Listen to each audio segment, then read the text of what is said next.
Bismillahirrahmanirrahim. Alhamdulillahirrabbilalamin. Wassalatu wassalamu ala rasulillah wa ala alihi wa ashabihi mawala. Assalamualaikum warahmatullahi wabarakatuh. Ikhwanul akhwat, solihin, solihat, semoga Allah subhanahu wa ta'ala memberkahi hidup anda, dan mudah-mudahan Allah subhanahu wa ta'ala senantiasa memberikan limpahan kebaikan kepada anda. Kembali kita membedah buku yang ditulis oleh Syekhuna Al-Allamah Muhammad bin Shalih Al-Utsaimin. Pada pertemuan yang ke-28 ini kita akan berbicara terkait masalah finnau itsani min asbabi dukhulin nar, yaitu beberapa perkara yang menyebabkan seseorang masuk neraka. Namun perkara ini tidak mengekalkan dia ke neraka, dia memungkinkan untuk masuk surga.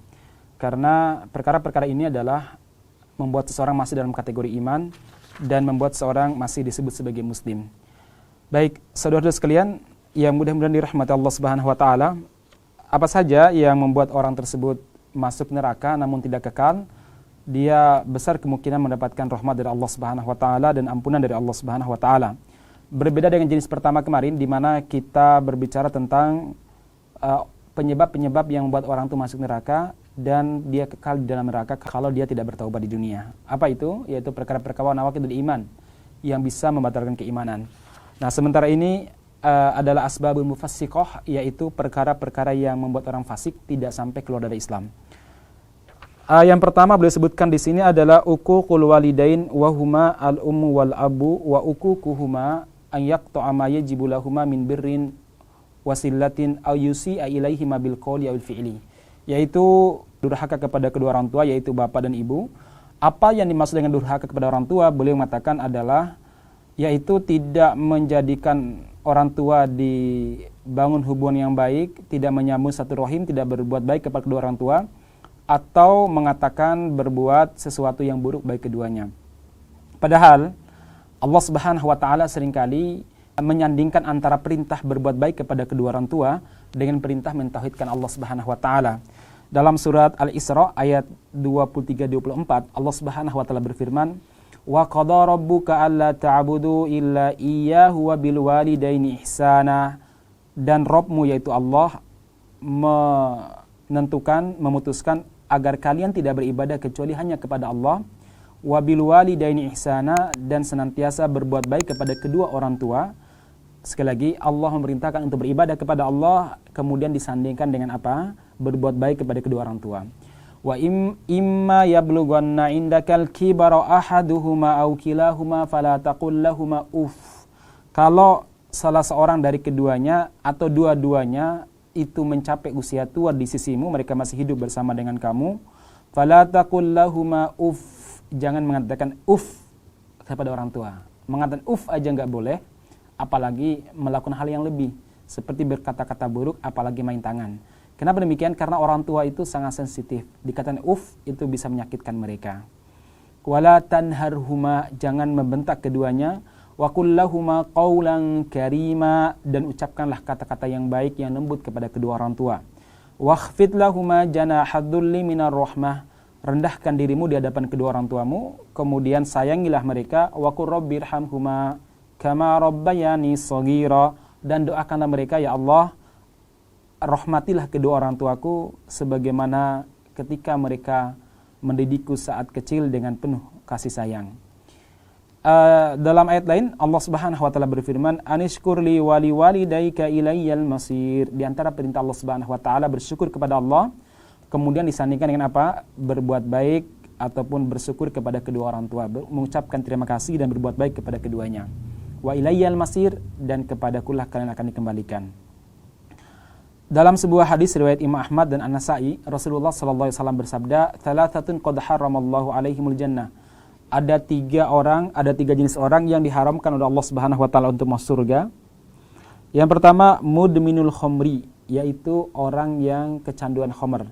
Yang kedua, al-aqli walidaih, yaitu orang yang durhaka kepada kedua orang tuanya. Yang ketiga, ad-dayus alladhi la yukirrul khubutha fi ahlihi. Dayus yaitu apa? Laki-laki yang tidak ada kecemburuan. Tidak ada kecemburuan ketika terjadi penyelewengan akhlak di kalangan keluarganya, terutama istrinya. Jadi kalau istrinya bersama dengan laki-laki lain, dia diam saja, nggak ada rasa rasa cemburu, bahkan dibonceng sama orang lain, dia biasa saja. Ini dayus yang tidak akan mendapatkan aromanya surga.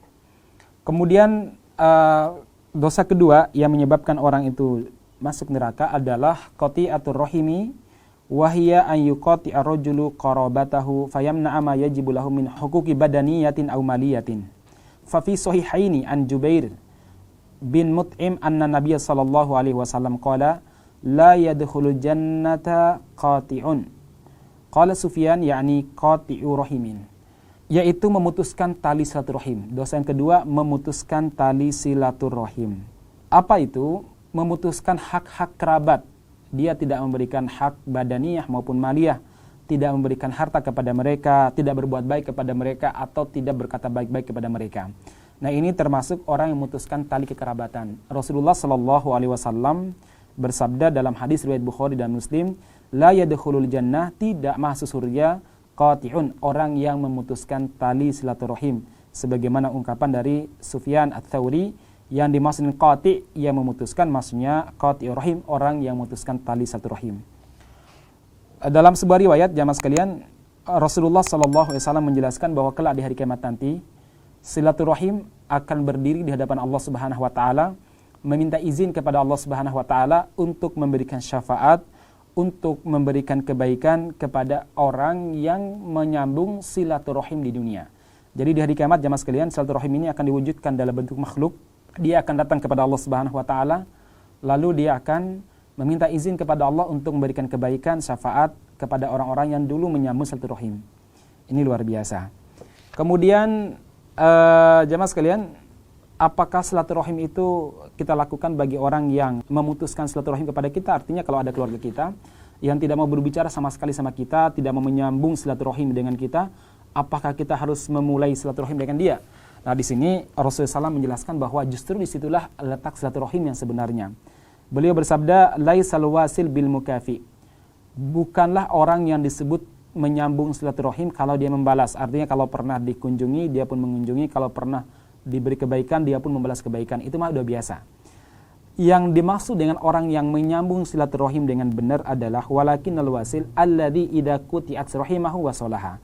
Yaitu ketika ada orang atau keluarganya memutuskan jalinan silaturahim, dia tetap melanjutkannya ataupun menyambungnya. Artinya ketika pamannya atau bibinya tidak mau silaturahim kepada dia, dia justru menyambungnya. Ini yang dimaksud dengan orang yang silaturahim dengan sebenarnya. Dulu ada salah seorang yang datang kepada Rasulullah SAW. Dia berkata begini, ya Rasulullah, saya punya keluarga, saya berupaya untuk silaturahim, tetapi mereka ini justru menyakiti saya, tidak mau menyambung silaturahim, justru berkata hal-hal yang buruk kepada saya. Kemudian Rasulullah SAW bersabda kepada sahabat ini, beliau berkata begini, in kunta kama qulta, kalau seandainya kondisi kamu sebagaimana yang kamu sampaikan, yaitu kamu berusaha untuk menyambung silaturahim, tetapi keluargamu tidak mau menerima silaturahim kamu, bahkan mungkin mencela kamu, faka'an nama tusafihibul malla, maka seakan-akan kamu ini memasukkan ke dalam mulut mereka ini al-malla, yaitu apa namanya? Al-malla, yaitu pasir. Wala yazalu ma'aka minallahi dhahirun, dan Allah Subhanahu wa taala senantiasa menolong kamu madum ta'ala dalik, selama kamu melakukan hal itu. Jadi kalau kita berupaya untuk menyambung silaturahim tapi ditolak, disambung terus ditolak, pertolongan Allah Subhanahu wa taala bersama dengan kita. Jadi niatkan saat kita menyambung silaturahim adalah untuk lillahi taala, agar Allah menolong kita. Kalaupun kita ditolak, dikecewakan dan lain sebagainya, udahlah serahkan sama Allah Subhanahu wa taala, karena urusan kita bukan dengan dia, tapi urusan kita dengan Allah Subhanahu wa taala. Dan harapan kita bukan dari manusia, tapi harapan kita dari Allah Subhanahu wa taala, yaitu kepada Allah Subhanahu wa taala. As-sababu as-salis, dosa yang ketiga, aklur riba, memakan harta riba. Hal ini jelas perbuatan yang sangat buruk sekali, di mana Allah Subhanahu wa taala mengatakan, ya ayyuhalladzina amanu la ta'kulur riba ad'afa mudha'afa. Wahai orang-orang beriman, jangan makan harta haram berlipat-lipat. Wattaqullah, bertakwalah kepada Allah, la'allakum tuflihun, agar kalian itu beruntung. Jauhilah riba.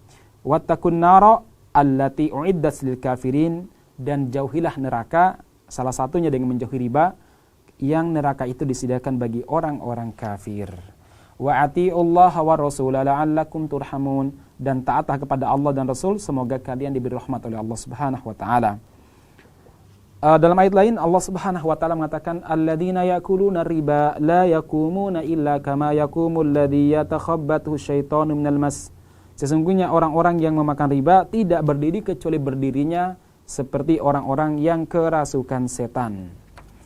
Ma'asyiral muslimin, dalam sebuah riwayat Rasulullah SAW bersabda dalam hadis lain, ar-riba itsani wa sab'una baban. Riba itu ada 72 pintu. Adnaha, dosa riba yang paling ringan, mithlu ityani rajuli ummahu alaniyah. Seperti seorang laki-laki menggauli ibunya, menodai kehormatan ibunya atau berzina dengan ibunya, alaniyah, dengan terang-terangan. Ini dosa yang paling buruk. Ada riwayat yang mengatakan cukup ityanu rajuli ummahu, seorang laki-laki menzinai ibunya tanpa ada kalimat alaniyah. Wa inna ma'arba riba, dan dosa riba yang paling berat adalah apa? Istitolatu rajuli fi iddi akhi, seorang laki-laki atau seorang perempuan mencemarkan kehormatan saudaranya ataupun saudarinya.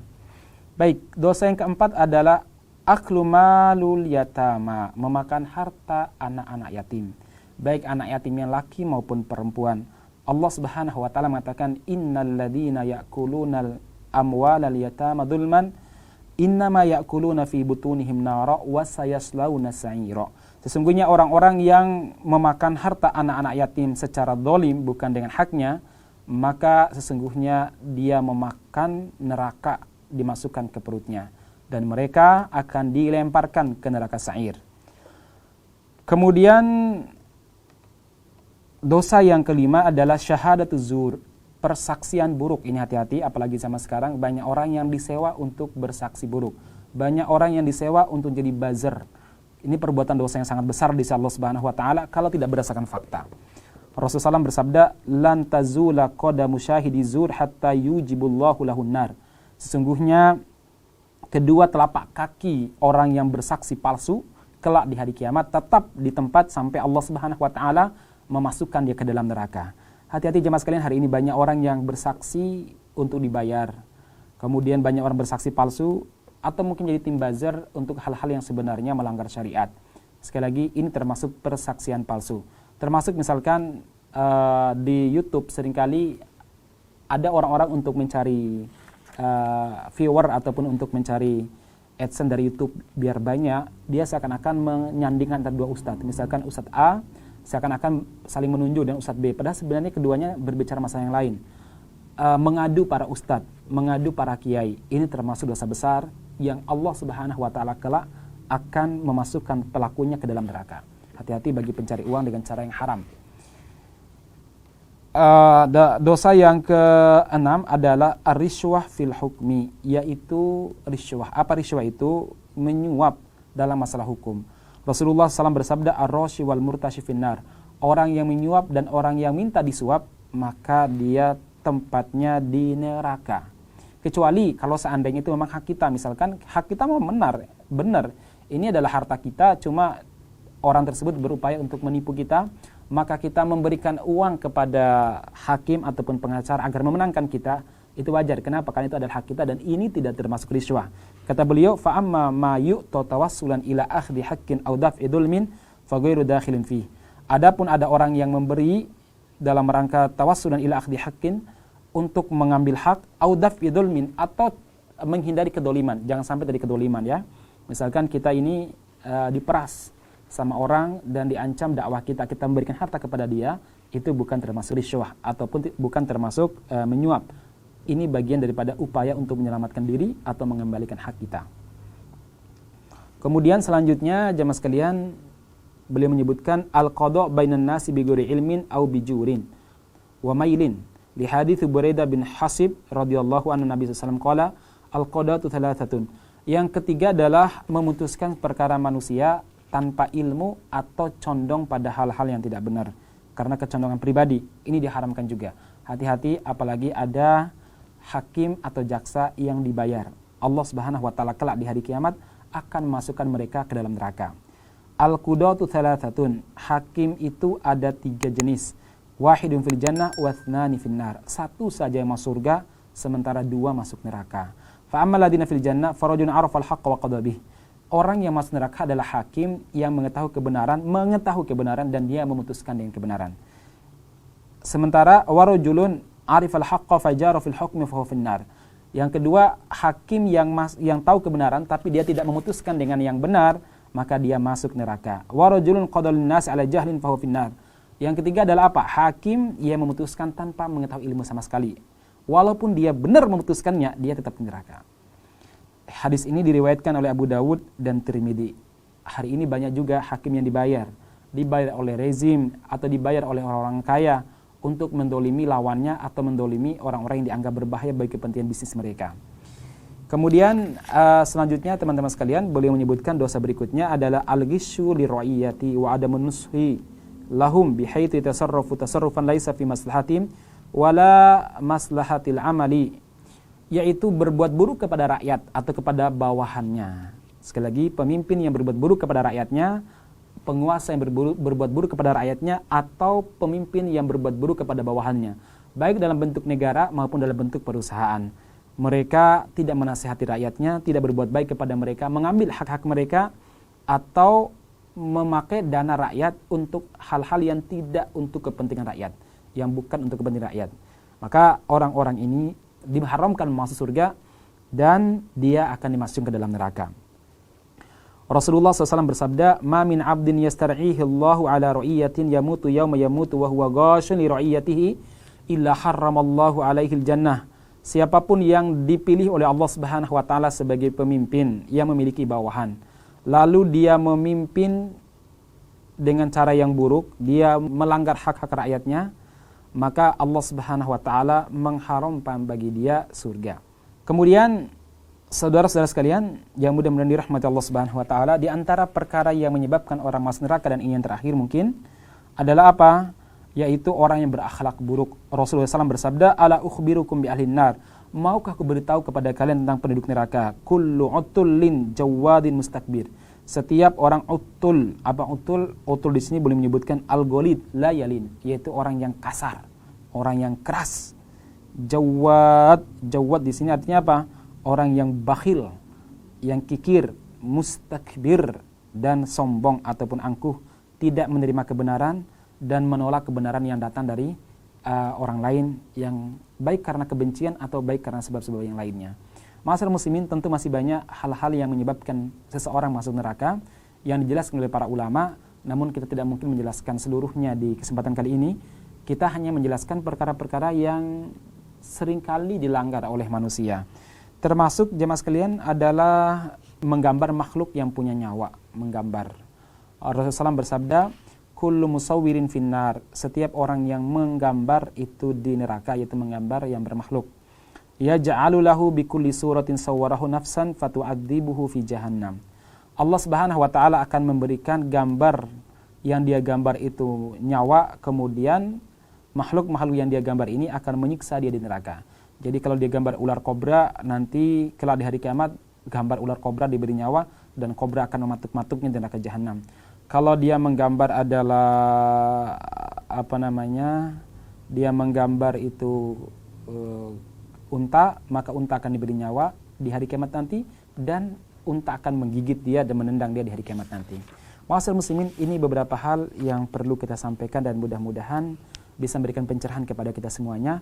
Semoga Allah Subhanahu wa taala menjauhkan kita dari neraka dan semoga bulan Ramadan ini Allah menjadikan kita orang-orang yang dibebaskan dari neraka. Demikian, kita lanjut pada pertemuan berikutnya. Assalamualaikum warahmatullahi wabarakatuh.